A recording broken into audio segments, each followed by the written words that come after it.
Guys हमारे भारत देश में ऐसे कई सारी जगहें हैं जहाँ पे भूतों का बसेरा है। उन्हीं में से एक है भानगढ़ का किला।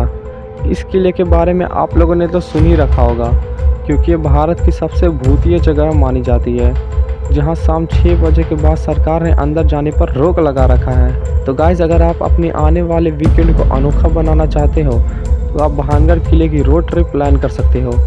ये किला राजस्थान में घूमने आए पर्यटक को काफ़ी ज़्यादा आकर्षित करता है।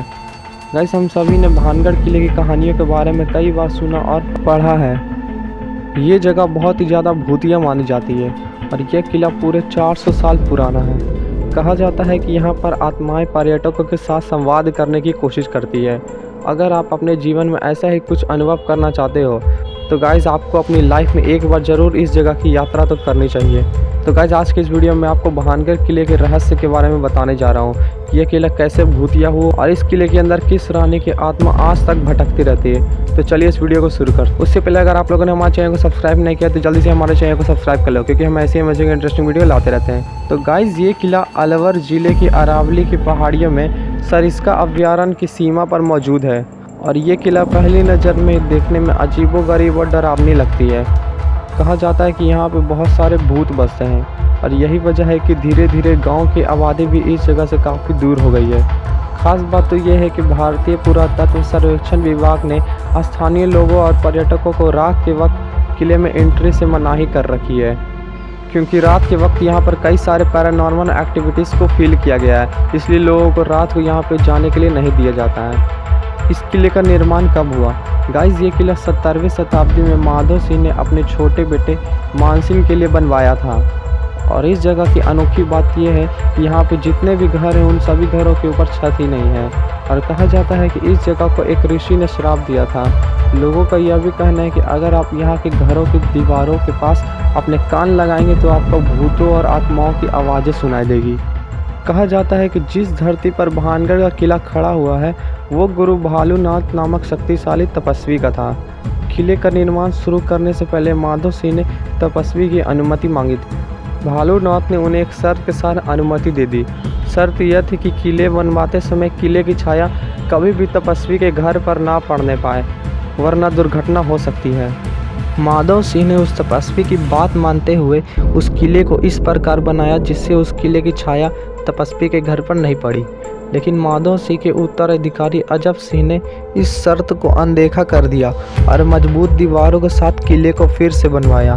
और इन किलों की दीवारों को इतना ऊंचा किया गया कि इसकी छाया सीधे तपस्वी के घर पर पड़ने लगी, जिसने भानगढ़ क्षेत्र को पूरी तरह से तबाह कर दिया।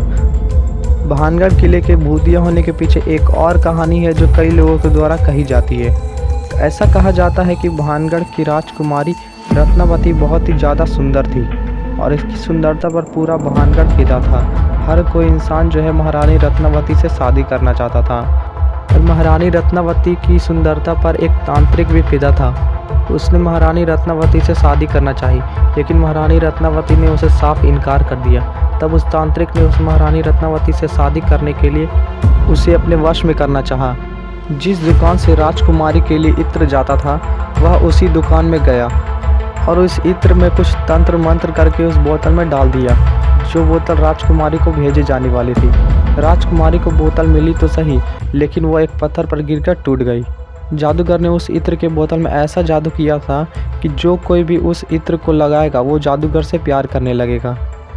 पर वो बोतल तो राजकुमारी के हाथों से छूटकर एक पत्थर पर गिर जाती है, जिससे कि वह पत्थर तांत्रिक से प्यार करने के लिए उसकी ओर चल पड़ता है और वह पत्थर उस तांत्रिक को जाकर कुचल देता है, जिससे तांत्रिक की मौत हो जाती है। लेकिन तांत्रिक ने मरने से पहले उस पूरे भानगढ़ किले को श्राप दिया कि यह किला बहुत ही जल्दी तबाह हो जाएगा। और कुछ ही वक्त के बाद एक ऐसा युद्ध हुआ जिसमें भानगढ़ तबाह हो गया और वहाँ रहने वाले सभी लोग मारे गए। इसी वजह से वह किला पूरे 400 सालों से श्रापित पड़ा हुआ है और कोई भी इंसान वहाँ शाम 6 बजे के बाद जाने से डरता है। गाइस इस वक्त इस किले की हालत कुछ ऐसी है कि कोई भी अचानक देखकर इसे डर जाए। भानगढ़ गांव में मौजूद किला अपने ऐतिहासिक खंडरों से जाना जाता है और हर साल हजारों पर्यटक यहाँ किले को देखने के लिए पहुँचते हैं। यहाँ कुछ हवेलियों के अवशेष भी दिखाई देते हैं और सूर्योदय के पहले और सूर्यास्त के बाद किसी को भी भानगढ़ किले में रुकने की इजाज़त नहीं है। तो गाइस क्या आप भी भानगढ़ घूमने के लिए जाना चाहते हो? कमेंट सेक्शन में बताना मत भूलना। और ऐसी ही डरावनी और अनसुनी कहानियाँ सुनने के लिए हमारे चैनल को सब्सक्राइब करना मत भूलना। मिलते हैं अगली वीडियो में।